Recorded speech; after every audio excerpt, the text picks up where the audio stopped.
problem. Dashur, nisemi çik galerin se ne tani duam njohim pak Dashin, atë çurin e Peqinit, atë kur po mendoja thash, ore ky Dash është produkti tamam i njeriu i ri i kapitalizmit, njeriu i mirë, sepse edhe ky sistem i prodhon njerëzit e vet që janë me parime, me rregulla dhe mbasi njohëm në atë vizitë që bëm të ju edhe familjen tuaj, realisht më vjen të them që na ushtua të merrsisht respekti për edhe punën tuaj si prind, sepse të rrisësh fëmijë aq të shëndetshëm nga gjitha pikpamjet, nga shkollimi, nga përqendrimi, nga pikpamjet, nga karakteri, tregon që kemi të bëjmë me një baba të mirë. Po kur njoha pastaj dhe babain dhe nënën tuaj, aty më plotsu puzzle-i për të parë linjën genetike. Kështu që ne në galeri merremi çik komplet me familjen dhe do doja ta nisja me prindrit e to. Kemi një foto që nuk është nga ato më të hershmet në botë. Unë do ta nis nga gjyshrit e mi. Nga gjyshrit, okay. Pse?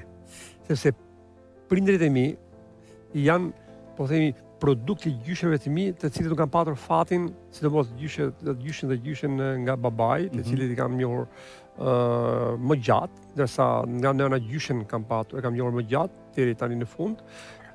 Gjyshi ka vdekur i ri nga nëna, unë kam qenë gati 6 vjeç, pa mbushur 6 vjeç. Por gjyshi nga ana babait ka qenë një figurë të cilat tek mua ka shënjuar shumë për mësimin tim. Dhe këte e them pa pikën e drojës, madje më shumë se sa babai. Interesante. Dhe me këtë me besoni. Pse? Sepse unë duke qenë që unë isha djali vetëm mes 3 motrave, dhe duke qenë që isha fëmija i parë djalë, gjyshi, duke qenë që gjyshi im, bashkë me gjyshin, babai im është fëmija i dytë, më falë është djali i dytë, sepse unë kam 2 xhaxhallar të cilët fatmirësisht i kam gjallë, një më të madh se sa babai dhe një më të vogël, dhe 3 hallat, të cilët të 3 hallat nuk jetojnë, kanë humbur jetën. Njëra për shembull hall është nëna e rektorit e Universitetit të Elbasanit, Skënder Topi, i cili ne jemi familje, jemi si vëllezër të familje dhe kemi shkuar.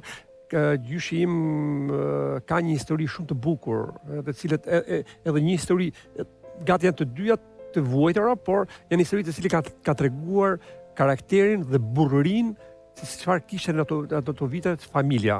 Dhe nga ajo, duke qenë fëmijë, duke dëgjuar ato histori, unë jam frymëzuar shumë fuqishëm. Shkurtimisht ndoshta mund t'i them.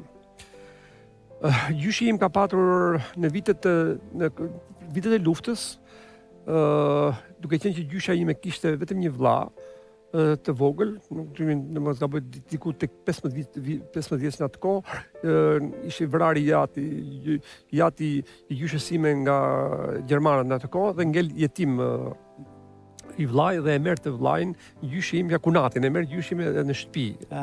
Ne jemi lindur dhe rritur, unë deri në vitin 90 kam qenë në fshatin Vashaj të komunës Gjocaj, Matan Shkumbinit. Dhe mund t'ju them parantezë që sot ku kalon rruga autostrada, po themi, nuk ka patur ura në atë kohë. Ura ka qenë të kur është aerotorema sot. Po e di. Pra, kurse në vija aerore fshati me qytetin nuk është larg. Por ama duke qenë për shkak të logjistikës, mirë do vije ta shifje qytetin gjatë rrugës edhe të kaloje deri atje në rrugë gjatë. Dhe gjyshi im e ka marrë kunatin në shtëpi. Pastaj mbaroi lufta, mbasi mbaroi lufta kuptohet që të gjithë mbasi luftë kishin pasur armë, gjëra të tjera të gjithë. Dhe në atë kohë, parasysh kuptohet që i fshehen dhe armët në atë kohë s'di se ti rritesh ngjarjet. Kush e di çfarë do ndodh. Po kuptohet që me sa kuptohet tani gjyshi im bashkë sepse babai ka qenë i vogël. Ka qenë 1 vjet, 2 vjeç. Halla ramet pas nëna e Skënderit ka qenë më e madhe, se ka qenë halla e madhe, bjerë 13-14 vjeç diçka që më mirë gjithë historitë. Po themi për të temi banda Hamit Matjanit, pastaj në atë kohë bota zhvilloi aktiviteti mbas 45-s në zonat e Projtzi që quhej, në kufi me Belçin dhe në zonën e Lushnjës, aty është fshati Matjan. Po, e di. Dhe aktivitetin për të marrë buke, ushqime i merrte nëpër fshatarët, se kështu ka qenë koha në atë kohë. Bides gjyshi tregonte historinë që ka qenë goxha i egër, në kuptimin se ka qenë kryegjandari ose komandanti i postës policisë së Peqinit në kohën e luftës Hamit Matjani. Bides ka dhe një histori që Xhaxhaj, djali Xhaxhajt ose Xhaxhaj i vjerrit tim që bi Gugashit Maganit, ai e ka vrarë atë në qendër të pazarit. E tregon dhe baba Gugashit, e tregon këtë histori. Se Matjani ka pas aktivitetin në atë Po, zonë. në aty ka pas aktivitetin. Ma ta shkuminit projzi që quhen në atë kohë. Kuptoj shumë. Dhe kuptoj.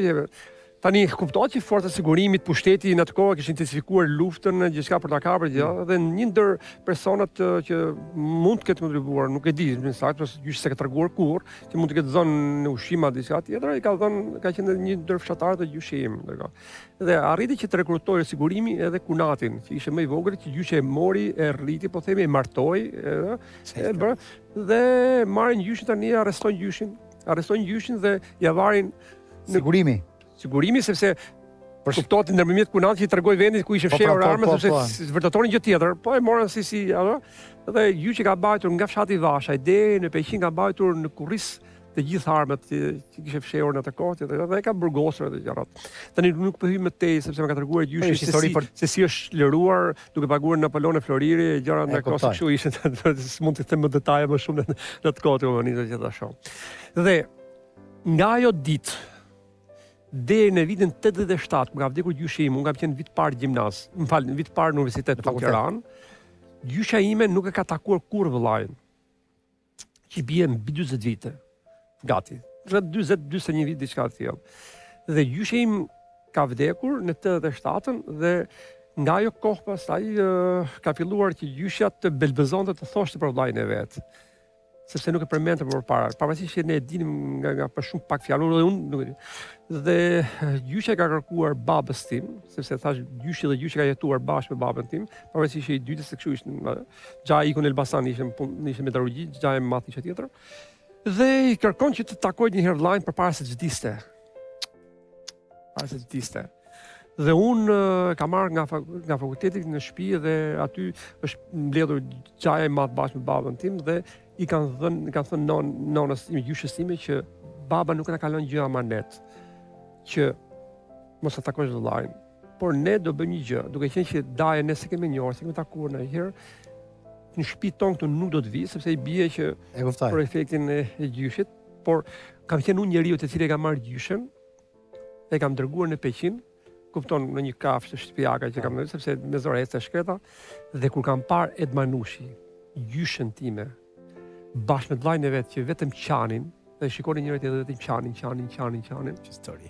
E thoshte, ai kërkonte falje, mbas 40 vjetësh çfarë të bëra motor që të ashtu për këto mja që burgosa Abdylin që ka qenë gjyshi im, këtë gjëra. Dhe pastaj kanë takuar edhe 2 herë dhe vdi gjyshja. Dhe hoqi merakun. Por nga ajo kohë nuk bëhemi më. Du të them me këtë histori që